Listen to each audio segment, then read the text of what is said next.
Cassio et Isabelle Bettel, responsables chacun de parcours en alternance. Donc, pouvez-vous nous présenter un petit peu plus en détail votre rôle, votre mission, vos parcours respectifs? Samuel Cassio, conseiller en apprentissage au sein du CFALEM Apprentissage Aquitaine, donc basé sur Bordeaux. Notre CFA est un CFA de branche, donc le CFA des entreprises du médicament. Aujourd'hui, sur toute la France, nous avons différents CFA et nous dispensons une vingtaine de masters en apprentissage, en partenariat avec des universités plutôt orientées pharmacie, santé, sciences, et une dizaine de licences pro.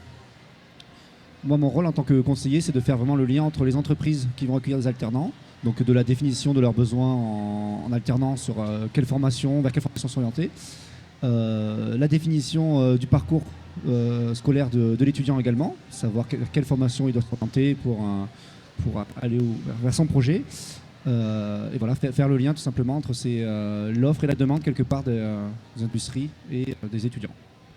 Très bien, merci beaucoup. Isabelle?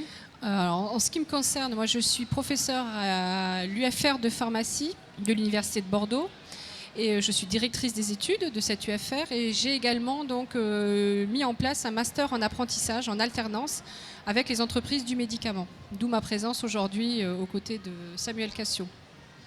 Donc voilà, donc il s'agit d'un master assez particulier en France, parce que c'est un master dit à la carte, c'est-à-dire qu'on construit des programmes pédagogiques pour les jeunes, les apprentis, et on le fait en adéquation avec leur projet professionnel et l'entreprise. L'entreprise peut avoir certaines volontés et du coup on oriente le parcours professionnel de ce jeune.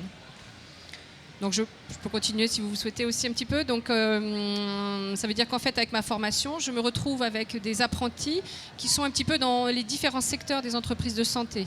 Certains seront en recherche et développement, dans les biotech, dans les essais animaux par exemple. D'autres seront plutôt en développement galénique. D'autres encore seront en production.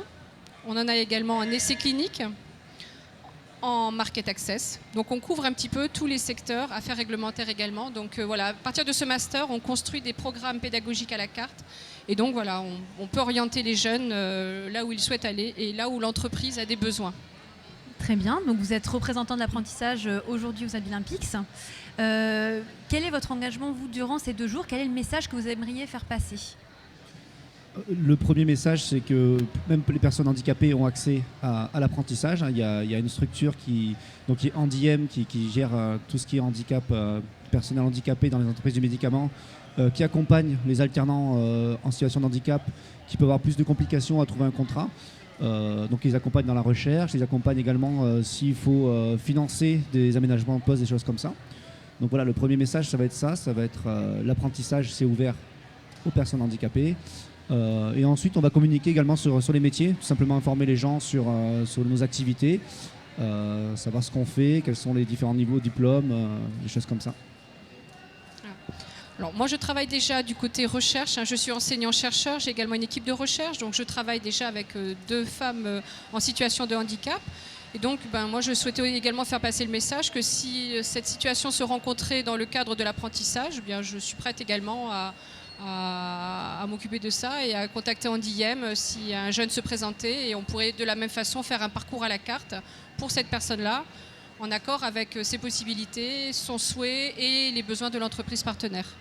Et avez-vous eu du passage du coup sur votre stand déjà ce matin? Avez-vous pu renseigner de potentiels futurs apprentis? Oui, on a eu pas mal de jeunes, je pense que c'est des classes entières qui sont venues, qu'on a fait un petit peu passer sur nos chaînes de production, discuter un peu avec les entreprises présentes sur les métiers. Et on a des ateliers de sensibilisation, donc que ce soit des handicaps auditifs, visuels. On a pu viser également sur ces sujets-là. Très bien. Très bien, je vous remercie. Je pense qu'on va accueillir nos prochains invités qui, eux, sont des apprentis. Donc je vous remercie et puis bon courage pour le reste de la journée. Merci beaucoup.